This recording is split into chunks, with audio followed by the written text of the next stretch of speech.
شیخوپورہ سے خبر لیتے ہیں جہاں احساس پروگرام کے تحت حکومتی امداد کا سلسلہ جاری ہے۔ اس حوالے سے ہمارے نمائندے عرفان صفدر کی رپورٹ دیکھتے ہیں۔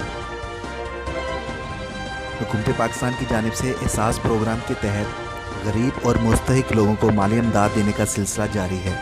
پروگرام کی شفافیت کو بہتر بنانے کے لیے صوبائی وزیر میاں خالد محمود نے ضلعی انتظامیہ کے ہمراہ جامعہ ہائی اسکول شیخوپورہ احساس سینٹر کا دورہ کیا۔ پروگرام کے پہلے مرحلے میں 12,000 کی رقم مستحق لوگوں کو دی جا رہی ہے۔ صوبائی وزیر نے میڈیا سے بات کرتے ہوئے کہا کہ وزیر اعظم عمران خان کی قیادت میں ان کی ہدایات کو مد نظر رکھتے ہوئے عوام کے مسائل حل کرنے کے لیے دن رات کوشاں ہے اور مشکل کی اس گھڑی میں مستحق لوگوں میں رقوم کی تقسیم تحریک انصاف کی حکومت کا نہایت احسن اقدام ہے۔